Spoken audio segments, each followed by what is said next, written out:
ეს გადაცემა მონატრების ფერებია, მე მისი ავტორი და წამყვანი ჟურნალისტი დავით ორაგველიძე ვარ. გამარჯობა ხმაურიანი ათენიდან. დღევანდელი ჩვენი გადამღები ჯგუფი იმყოფება ვერენზერუს 45 ნომერში. ჩვენ გვასპინძლობს სასტუმრო ათენს ჩოისი. დიდი მადლობა მინდა გადაუხადო აღნიშნული სასტუმროს ადმინისტრაციას, განსაკუთრებული მადლობა კი ამირანს, რათა მოგცა საშუალება, რომ დღევანდელი ჩვენი გადაცემა ჩაგვეწერა აქ, ათენს ჩოისში.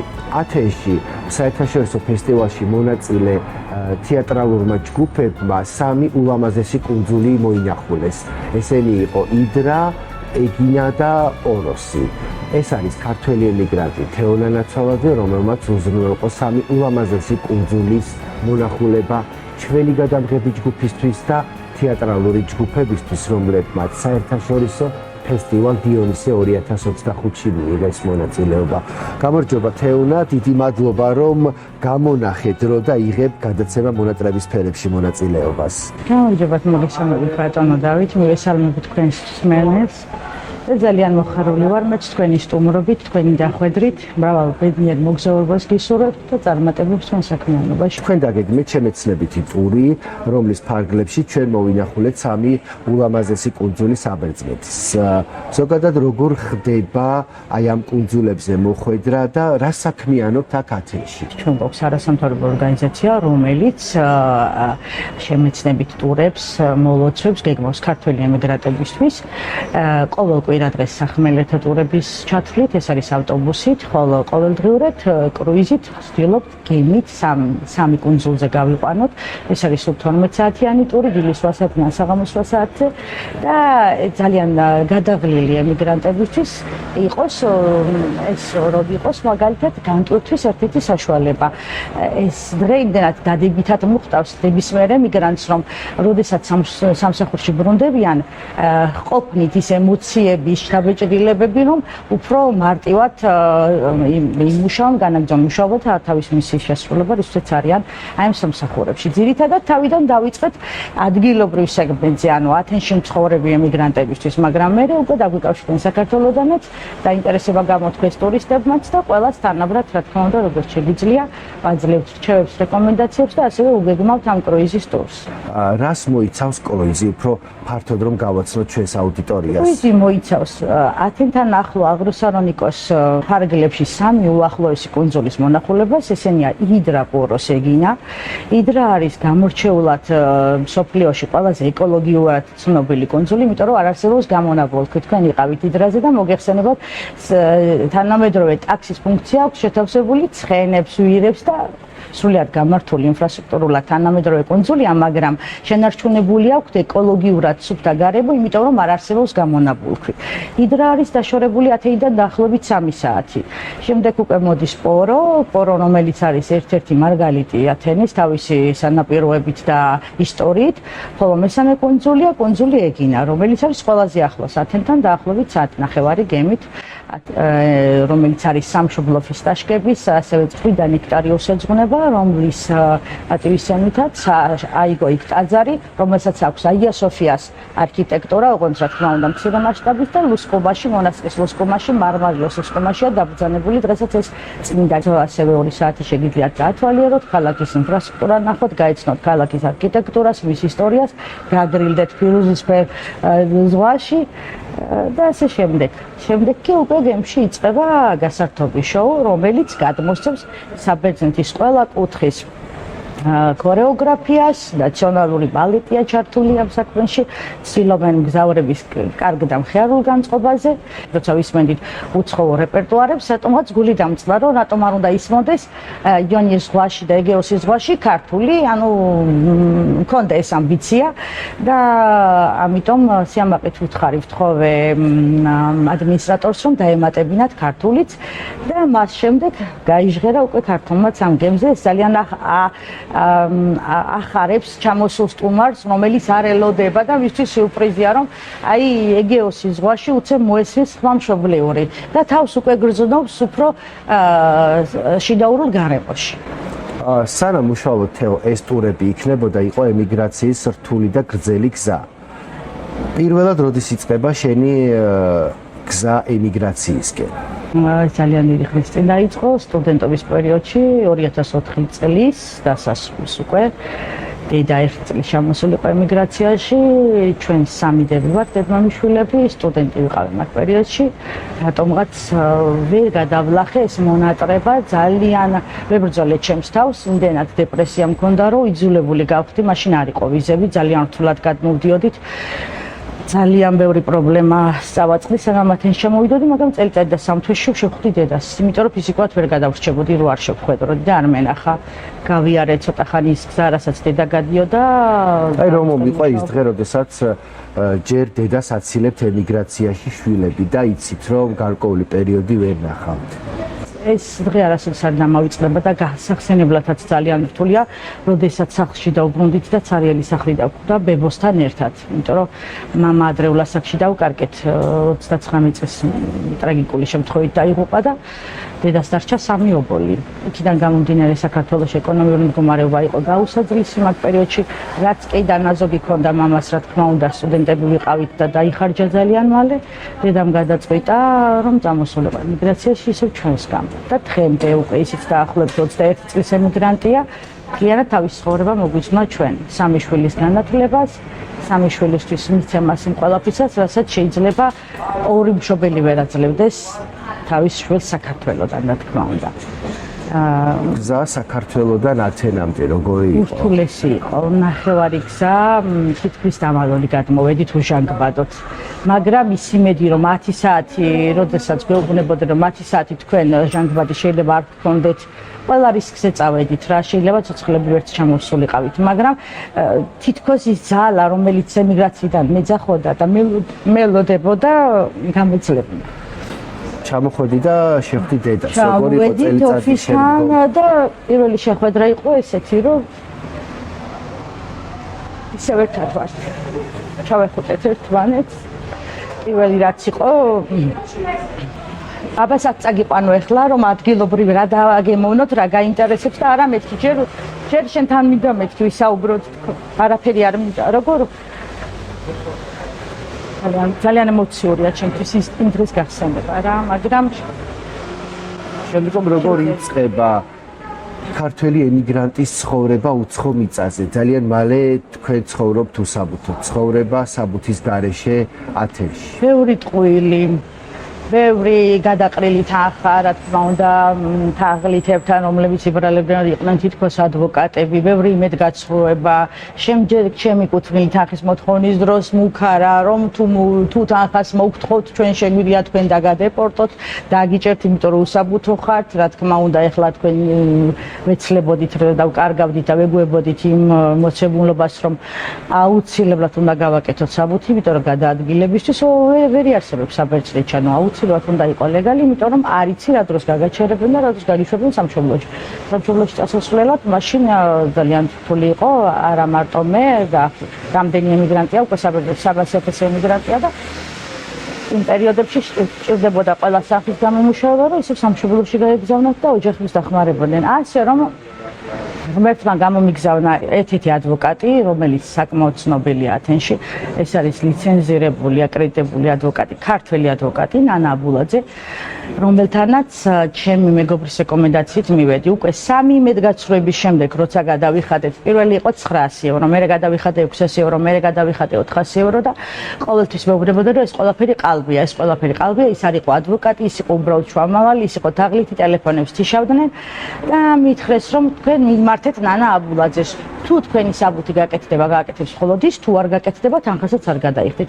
მივედი და მასაც მოვუყევი ეს გულახდილი ისტორია, რომელსაც ეხლა თქვენ გიყვებით.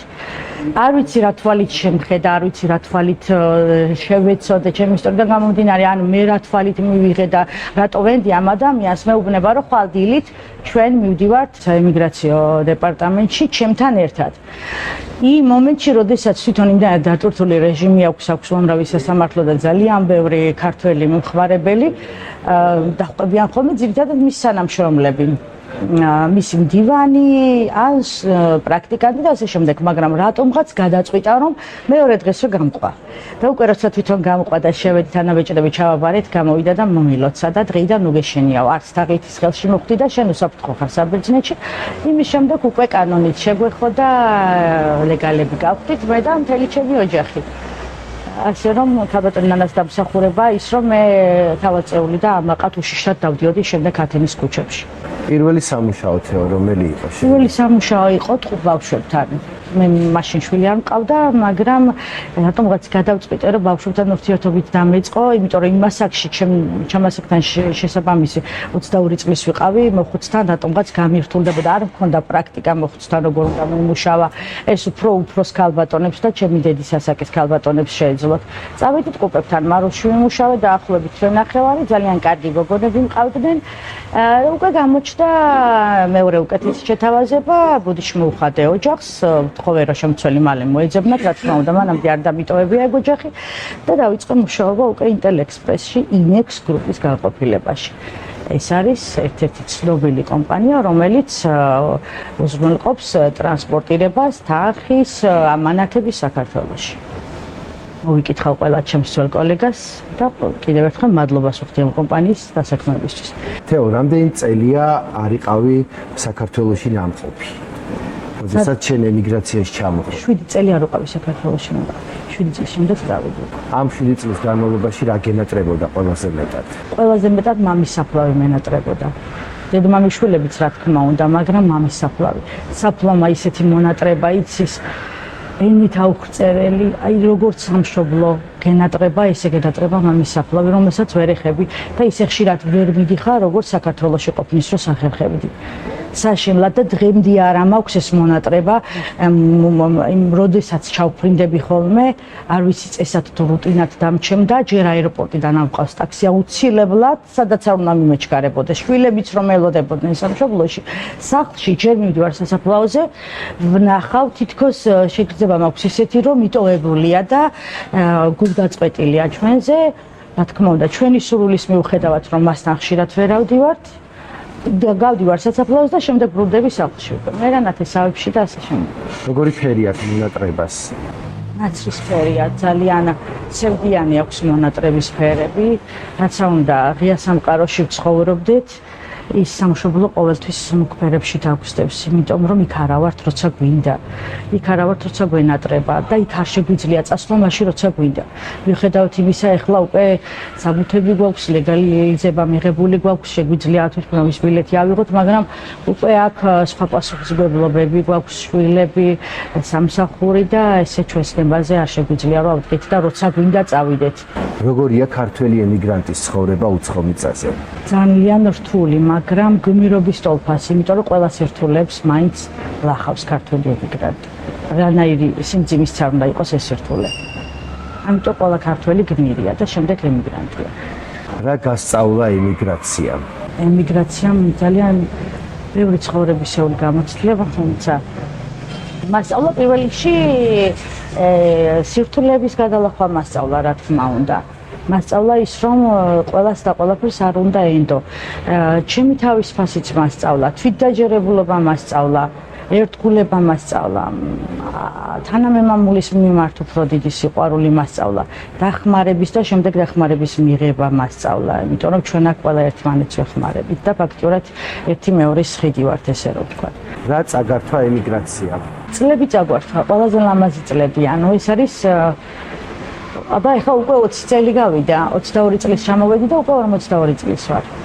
წლები წაგვართვა, რომელიც უფრო სხვა გარემოში უნდა გაგვეტარებინა, ჩვენი მეგობრების გვერდით, ჩვენი კურსელების გვერდით, ჩვენი ნათესავების გვერდით უნდა ყოფილიყავით, ეს წლები ბავშვობა, მე მაგალითად ბავშვობა, ახალგაზრდობის წლები წამართვა. წარსულში რომ დაგაბრუნა, აი დღეის გადმოსახედიდან, გადადგამდი ამ ნაბიჯს და ხდებოდი და არც დედას არ გამოუშვებდი. ყველაფერს გავაკეთებდი, რომ ისევ სამშობლოში მოგვეყიდა ფეხი და არ წამოვსულიყავით. რა არის ემიგრანტის იმედი უცხო მიწაზე? დაბრუნების იმედი. და რაღაც მისია არის, ვისაც ახარ ჩამოსული, რომ აასრულებ ამ მისიას და აუცილებლად დაბრუნდები. ამ იმედით ვართ ისევ. და რა თქმა უნდა, ყველანი აპირებს წასვლას ისევ. თეო, ათენს თუ აქვს თან ზოგადად საბერძნეთს ისეთი ადგილი, რომელსაც, როდესაც საქართველო მოგენატრებოდა, წახვიდოდი იმ ადგილზე და იტყოდი, რომ აი ხა მე ვარ საქართველოში, აი ეს ყველაფერი, ეს მთა, ეს ხე, ეს მდინარე, ეს ზღვა მახსენებს საქართველოს და აი იქ მოიკლავდი იმ სამშობლოს მონატრების ჟინს და სურვილს. ვერ ვაკავშირებ. შეიძლება ბევრმა ნახოს საერთო მაგალითად ზღვის სანაპიროები, რომელიც რაღაცით წააგავს ბათუმის ბულვარს, ქობულეთს, ჩვენს ბავშვობას, მაგრამ მე მაინც ყველაფერს განსხვავებულად ვხედავ. ზღვის და მიწის სუნიც კი მეუცხოვება, მიუხედავად იმისა, უკვე ამდენი წელია აქ ვარ, მიყვარს საბერძნეთი, მაინც ჩვენი მასპინძელი ქვეყანა და ძალიან ბევრი სიკეთე მახსოვს ამ ქვეყნიდან. ძალიან ბევრი საერთო გვაქვს პირველ რიგში, რელიგია გვაქვს საერთო ამ ქვეყანასთან. სამსახური მოგცა, ფეხზე დაყენების საშუალება მოგცა, გასაღები მოგცა თავის სახლის და გულისკარის, თავის ყველაზე ძვირფასი შვილები გვამდო და მაგრამ სამშობლოს მაინც ვერ ვამსგავსებ. და სადაც არ ყოფილვარ, არა მარტო საბერძნეთში, ევროპის სხვა ქვეყანაშიც, საქართველოსთან კავშირს მაინც ვერ ვპოვლობ, ყველაფერი სხვანაირია, სუნიც სხვანაირია. ჰაერის სუნიც სხვანაირია, ზღვის სუნიც სხვანაირია და მიწის. საქართველოს მაინც ვერაფერს ვერ შეადარებ აქ. ვერ შევადარებ, საქართველოს ყველაზე კარგი, ყველაზე ლამაზია. თეო, რას ეთქვი მათ, ვინც ახლა აპირებს ემიგრაციაში წასვლას, უყურებს ჩვენს გადაცემას და კიდევ ორ ჭოფობს, წავიდეს თუ არ წავიდეს. პრობლემა როგორმე ისევ სამშობლოში მოაგვარონ, იქ უფრო ბევრად მარტივია, ვიდრე აი ამ გოლგოთას გზაზე დადგომა, მაგრამ თუ კი თავისი მისია არ არის ძალიან ხანგრძლივი და რაღაც მისი ოჯახისთვის ან მისი შვილების განათლებისთვის საჭიროა, უნდა წამოვიდნენ და აუცილებლად შეძლებენ. იმიტომ რომ თუ კი ჩვენ შევძელით, ისინი შეძლებენ, მე თქმა უნდა. შენ არ მისτερა 7 წლის შემდგომ ბუნდების სამშობლოში. აი ეს დღე გაიხსენე, როდესაც აიღებდი და ბუნდების წვიმდა, წვიმიანი ამინდი იყო ქუთაისში, როცა ჩავფრინდი. თითქოს ეს მისლი წვიმა ერთმანეთში არეული და ვერც ვტიროდი, ემოციურად ვტიროდი, რომ მე ახლა საქართველოს მიწაზე ვარ. ზოგიერთი ვხედავდი ემიგრანტები დაემხენ ძირს, მიწას კოცნიდნენ, ზოგიერთი შვილებს იხუტებდნენ გარეთ აეროპორტის ფოიეში და იყო ძალიან ემოციური. მე ჩემი დედმამიშვილი დამხვდა, მაგრამ პირველად წავედით ისე მამის სასაფლაოზე. და ეს ემოცია იყო ყელში მობრჯენილი დიდი ბურთი, სანამ მანქანა გაჩერდებოდა და გადავიდოდი სასაფლაოზე, გადავიდოდი. ეს იყო ძალიან ემოციური დღე.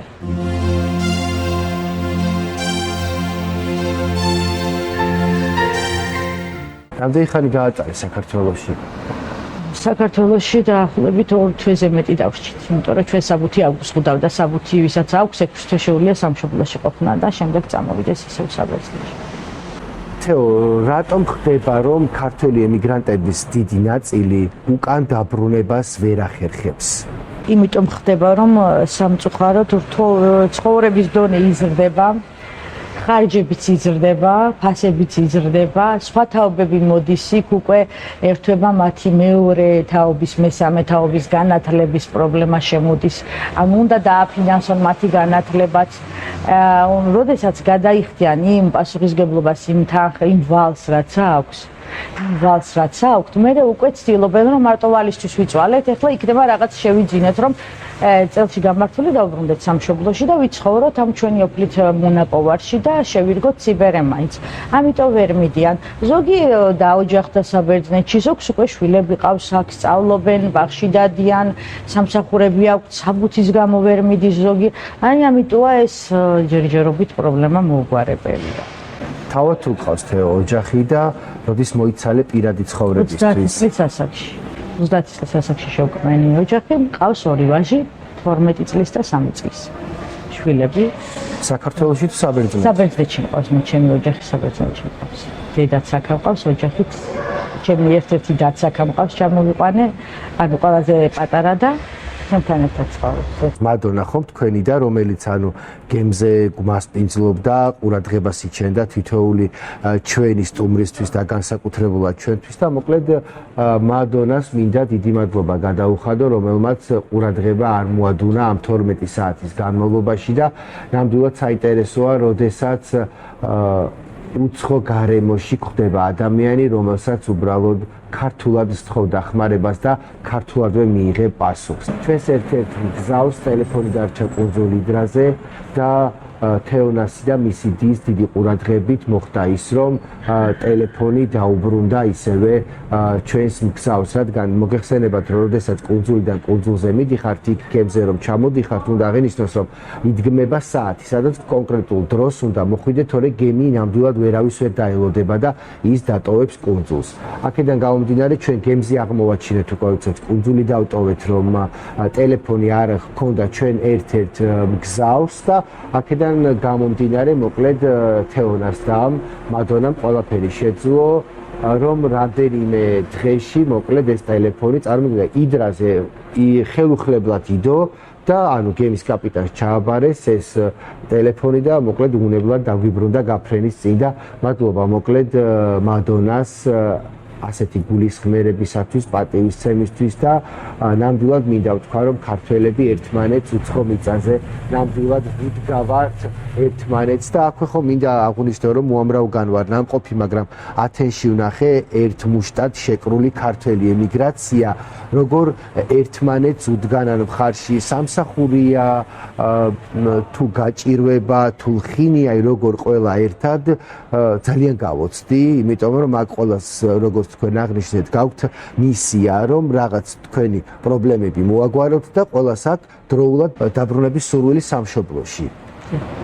მოდი შექმენი ეს ტურისტული კომპანია, რომელსაც ჩვენ უკვე ხელმძღვანელობ აქ ათენში და ძალიან ბევრს აძლევს საშუალებას, რომ სულ ცოტა ხნით მოწყდნენ ეს პრობლემებს და დაისვენონ. პირველ რიგში ჩემი ისტორია ჩემ შვილს უკავშირდება, ალბათ აქედან დაიწყო, იმიტომ რომ მე უფროსი შვილი მყავს აუტისტური სპექტრის მქონე, რა თქმა უნდა, ეხლა უკვე მსუბუქი ფორმა აქვს და ბევრი თერაპიების წყალობით და საბერძნეთის დახმარებით გვერდში დგომით გადალახა ეს პერიოდები. და ვდიოდით ხოლმე მოლოცვებზე, ზოგადად მიყვარს საზღვარგეთის ისტორია და მით უმეტეს საბერძნეთის ისტორია ძალიან კარგად ვიცოდი და აინტერესებდა. აქედან გამომდინარე ვთქვი, რომ რატომ არ უნდა გავაკეთოთ მაგალითად კვირაში ერთი დღე წავიდეთ მოლოცვაზე და იმ შემოსული თანხის მოგების რაღაცა პროცენტი გაიხმარება ზუსტად ისეთ ბავშვებს, ნიკოლოზისნაირად ბავშვებს, რომლებიც საქართველოში მაგალითად ვერ ახერხებენ რომელიმე თერაპიაზე წასვლას. ან რომელიმე მოხუცებული, რომელიც დღეს მაგალითად ვერ ახერხებს მედიკამენტის ყიდვას. თავიდან ესე იყო, ანუ ქონდა ეს დატვირთვა და ვაგრძელებთ კიდევაც ესე.